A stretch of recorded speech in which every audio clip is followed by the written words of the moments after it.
জীবনে আমরা যতটুকুই পাই তাই নিয়ে আমাদের আল্লাহর কাছে শুকরিয়া আদায় করা উচিত। আমাদের থেকেও অনেক কষ্টে অনেক মানুষ আছে, তাদের দিকে তাকালেই বোঝা যায় আমরা কতটা ভালো আছি। আসসালামু আলাইকুম, সবাই কেমন আছেন? আশা করছি ভালো আছেন। আরও একটি নিউ ব্লগ নিয়ে চলে আসলাম। আজকের ভিডিওটা আমি রাত্রে থেকে শুরু করলাম।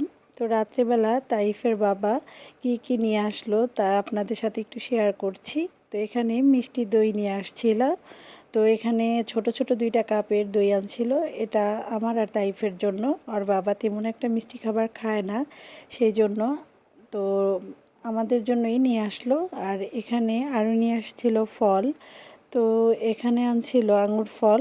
আঙুর ফলটা তাইফের বাবা পছন্দ করে, আর আমরাও বাসার সবাই পছন্দ করি, এই জন্য ফলগুলো অনেক বেশি মিষ্টি ছিল, একটু পাকা দেখে নিয়ে আসছিল। তো এখানে 1 কেজির থেকে একটু বেশি ছিল ফলটা। তো কতটা ফ্রেশ ছিল দেখতেই পাচ্ছেন। আর এই ফলটা কিন্তু একটু ফ্রেশ থাকলেই খেতে বেশি ভালো লাগে। তো অনেকগুলোই ছিল একটা থোকার মধ্যে।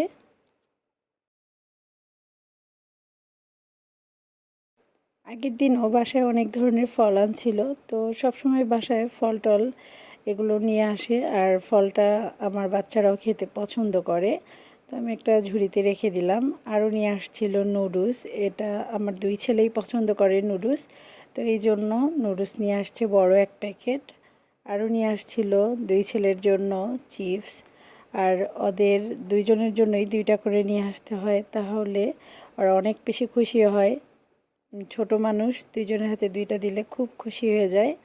তো এখানে জিরো চিপসটা আনছিল আমার ছোট ছেলের জন্য, আর পটেটো চিপসটা নিয়ে আসছিল বড় ছেলের জন্য। তো একটা চকলেটও ছিল, এই চকলেটটা মনে হয় ফ্রি পেয়েছিল চিপসের সঙ্গে। তো আমার ছেলে বলল, আম্মু একটু ভিডিও করে নাও, তাই ভিডিও করলাম।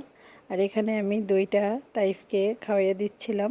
দইটা অনেক বেশি মজার ছিল। বড় দইয়ের থেকে এই ছোট ছোট কাপের দইগুলো গরমের মধ্যে খেতে অনেক ভালো লাগে। আর বড় দই নিয়ে আসলে শেষ করা যায় না। আমরা যেহেতু মানুষ অল্প বাসায়, তো সকালবেলা দেখতেই পাচ্ছেন দোহার হাতে কিন্তু আমি চিপস দিয়ে দিয়েছিলাম। আর চিপসটা পেয়ে ও খুব খুশি, সকালবেলা উঠেই চিপসটা পেয়েছিল। তা আমি বললাম, আমাকে একটু দাও বাবা, সঙ্গে সঙ্গে দিয়ে দিল। এরকমই যখন ওর হাতে যা থাকে চাওয়ার সঙ্গে সঙ্গেই দিয়ে দেয়, আর খুব খুশি হয়ে খেলতেছিল।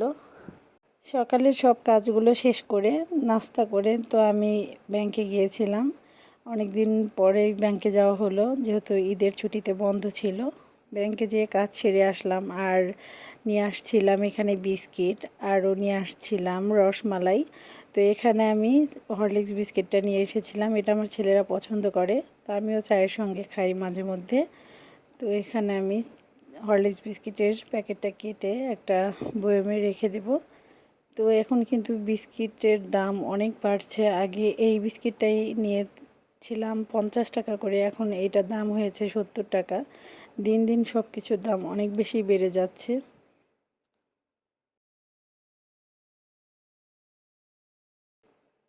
আজকে যেই রসমালাইটা আনছিলাম, এটা মাদারীপুর শহরের মধ্যে সবচেয়ে ভালো রসমালাই। আর এই দোকানটায় মিষ্টি অনেক ভালো বানায়।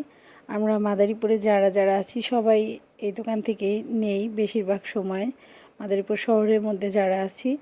তো তার দোকানের মিষ্টিটা আসলে অনেক বেশি মজার হয়। দেখতেই পাচ্ছেন, দেখলেই কিন্তু বোঝা যায় কতটা লোভনীয় হয়েছে। আর খেতেও তো অনেক বেশি মজার হয় এই দোকানের মিষ্টিটা। আমরা প্রায় সময়ই এই দোকান থেকেই মিষ্টি নিয়ে আসি।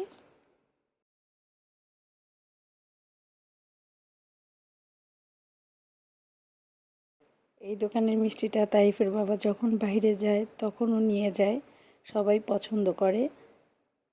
তো আমি এখানে তাইফকে একটু মিষ্টি খাইয়ে দেওয়ার জন্য একটা বাটিতে নিয়ে নিচ্ছিলাম। ও মিষ্টিটা অনেক পছন্দ করে, আর আমার কাছেও মিষ্টি খাবারটা একটু বেশি ভালো লাগে। তো এখানে আমি যে দুধটা থাকে রসমালাইয়ের মধ্যে ওইটা একটু বেশি করে নিচ্ছিলাম, এটা অনেক বেশি মজা লাগে আমার কাছে। আর গরমের দিনে কিন্তু অনেক বেশি মাছি পড়ে সব জায়গাতেই। তো মিষ্টিটা আমি যখন নিয়ে নিচ্ছিলাম তখনও সাইডে মাছি পড়তেছিল। তো তারপরে এখানে আমি আনারস কেটে নিয়েছিলাম, অনেক আনারস নিয়ে আসছিল, তো খাওয়া হচ্ছিল না। হঠাৎ তাইফের বাবা বলল যে আনারস কাটো, তা না হলে কিন্তু নষ্ট হয়ে যাবে, এটা ঘরে বেশি দিন রাখা যায় না। তো এই জন্য আমি 3টা আনারস কেটে নিয়েছিলাম, অবশ্য সাইজে ছোট ছিল। তো খাওয়া দাওয়া শেষ করে এখন আমি এখানে বিরিয়ানি রান্না করতেছিলাম দুপুরের জন্য।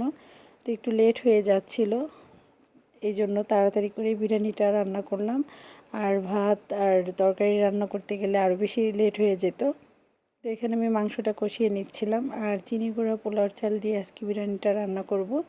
এই চালের বিরিয়ানিটা অনেক বেশি মজার হয়, খুব সুন্দর ঘ্রাণ আসে। তো এখানে মাংসটা রান্না করা হয়ে গেছে, আর এদিকে আমি পোলাওর চালটা একটু ভেজে নিচ্ছি। ভেজে নিলে কিন্তু বিরিয়ানিটা খেতে অনেক বেশি ভালো লাগে, ঝরঝরে হয়। তো এখানে আমি হালকা একটু তেলের সঙ্গে ভেজে নিচ্ছিলাম। বিরিয়ানির রেসিপিটা আমার চ্যানেলে আছে, তাই আজকে পুরোটা শেয়ার করছি না। চাল ভেজে নেওয়ার পরে আমি গরম পানি দিয়ে দিয়েছিলাম আর গরুর গোশটা দিয়েছিলাম। তো এরই মাঝে কিন্তু বিরিয়ানিটা পুরোপুরি হয়ে গেছে, আর দেখতেই পাচ্ছেন কতটা সুন্দর হয়েছে দেখতে, আর খেতেও মাশাআল্লাহ অনেক বেশি মজার হয়েছিল। তো এখন আমি একটু প্লেটে নিয়ে নিলাম, আর অল্প করেই খাবো, যেহেতু গরমের মধ্যে এই সব খাবার বেশি খেতে পারি না। আর তাইফের বাবাও বেশি একটা পছন্দ করে না, ছেলেদের জন্যই মূলত রান্না করা। তো এখানে আমি টমেটো, শসা আর পেঁয়াজ আর মরিচ নিয়ে নিলাম। তো সবাই ভালো থাকেন, আজকের মতো এখানেই বিদায় নিচ্ছি। আল্লাহ হাফেজ।